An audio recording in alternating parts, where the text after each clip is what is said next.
Tough to take, Steve, when you lose a game like that in the last, well, stoppage time, wasn't it? Both of their goals, really tough to take. We thought we might get the draw, but even that wasn't enough. Just said to them in their 4 minutes of football has changed the complex of the conversation. Because you come in 1-0, you can turn around and identify certain individuals in terms of mistakes and praise them.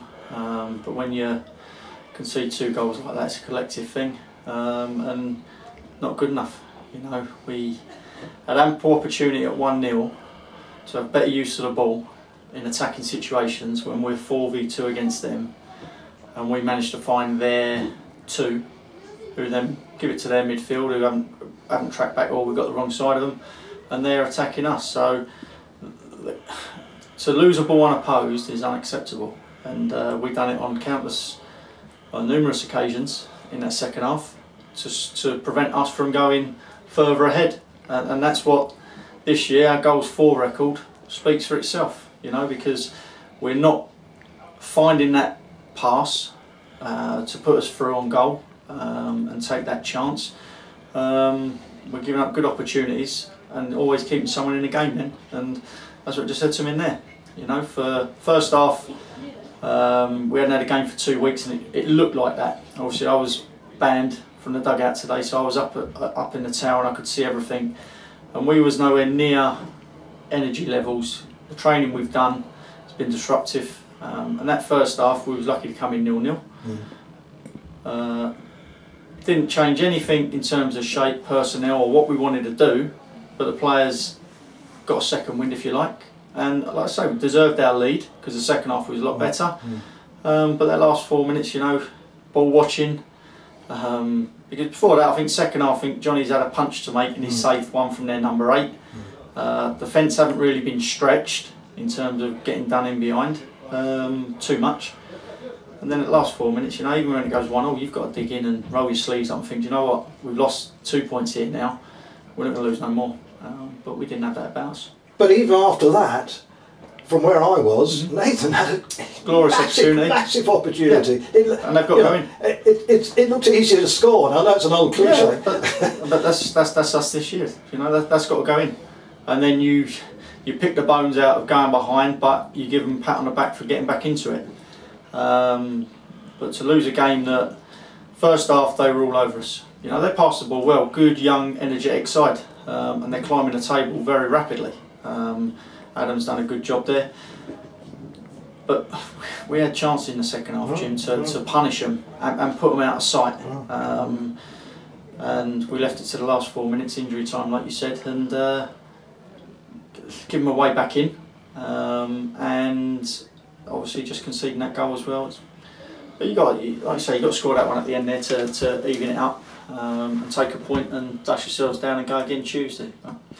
Won't it be disappointed, and 4 minutes has changed a happy team morale and management team in terms of result, not performance, because we was nowhere near it first half, to a sombre changing room, disgruntled fans, deservedly so, and a management team that could slam the players. What's it going to achieve? We've got a game Tuesday. Definitely. Ironically, in my assessment of the game, in entertainment value, I've got to give it 4 out of 5. But that's because if you were a neutral and walked in, you actually say, "Wow, that was a pretty good game of football." Both teams went for it. Yeah. So, but that doesn't compensate for the disappointment at the end. You had a game. We had an injury quite early on. Again. Yeah. Which meant you had to change things around, or your management team had to change things around. That doesn't help, does it? Well, training Tuesday and Thursday, had a midfielder coming in that was going to play free of charge. Good experienced midfielder, hurt his groin on Thursday, so unavailable. One of the under-23s who's done really well this season, a winger with unbelievable pace, hurts his heel. And when I say hurt his heel, it's not just a little kick, he's hurt his heel, so that's a week or 2 away. So we lose 2 bodies there. You know, George Bevan's had to go and do a sitting midfield role that he's done many, many years ago. And I thought once he got his second win, he'd done all right, dealt with it. Tommy Whitnell only got declared fit just before the warm-up started because he really wanted to give it a go. And performance when he came on, I think, just showed you what composure he's got, and he added a bit to us. And so that's that. Yeah, but Callum done his hamstring, so we've had to make a change straight away. So yeah, that's it. So losing 2 on Thursday, losing that one at the start. And Tashi today, was he? Tashi, no, he gave me notice, a few weeks' notice. He's away on one of his modelling things. Okay. But like I say, as long as he gives me notice, we can deal with that. It's when they spring it on you at last minute.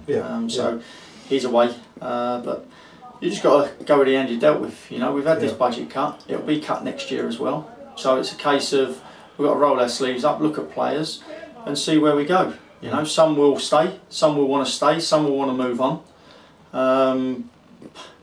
But I know it's a bit far-fetched, and it hurts even more looking at some of the results today. And if we've got our 4th win out of 4, there or thereabouts we would have been, sort of thing. So got to pick these troops up. You know, there's we've got a few experienced boys, we've got a few young ones, and we've got to make sure that they're ready to go on Tuesday against Billericay. Because 4 minutes of madness, if you like, has killed the atmosphere of the whole outlook of today. It's fine margins, isn't it? One or two people said to me, why not, towards the end, why not take Nathan off and put Luciano on, can run at them a bit. Nathan wasn't really making a lot stick, but then again, if he'd got that equaliser, he'd have been the hero, and your substitution would have been fantastic. But the other thing, Jim, people have said that. People will say as well, yeah, well, if he weren't on the pitch, someone else would have scored that goal. I don't buy into that.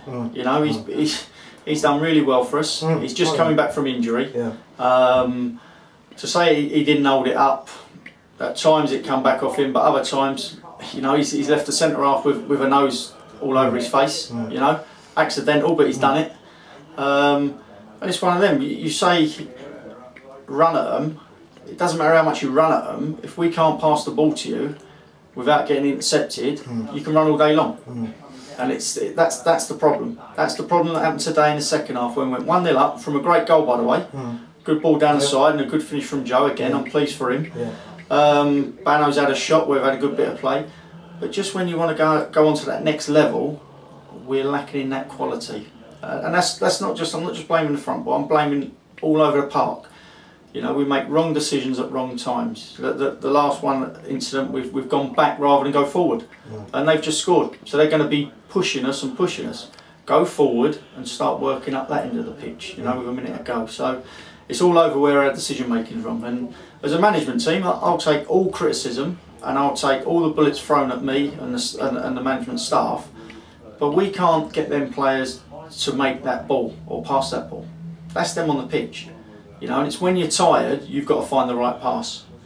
And unfortunately, we fell short today on that. I have to say, we did look a bit tired, didn't we? I mean, that's probably an energy-sapping pitch. It's quite a heavy pitch. The pitch is perfectly fine, but it did it's look a bit underfoot. You know, they only got the water off it sort of like 12:30 this afternoon, draining the water off it and forking it. So credit to Dave and Pete and the ground staff for doing that, the volunteers. But that wasn't playable early morning because of the amount of water on it, and that goes underground as well. And the legs were heavy. But having heavy legs, then you've got to switch your mind on. And we didn't do that in certain areas, and we've been punished for that.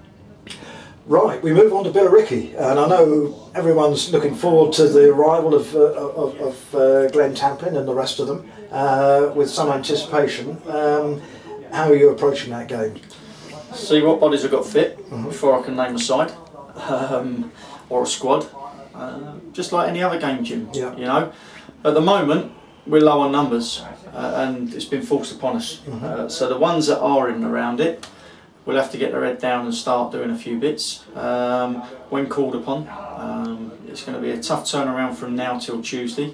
If they've got knocks, they're going to have to play with knocks because I haven't got no other bodies, and they're going to have to show their worth for the club. You know, wheeling them out there to play, where it's 80%, 70% or 100%. They've got to stand up and be counted now.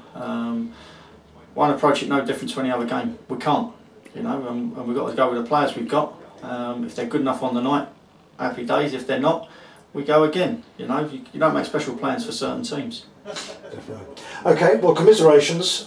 We look forward to Tuesday, and the very best of luck, Steve. Cheers, Jim. Thanks. Cheers, man.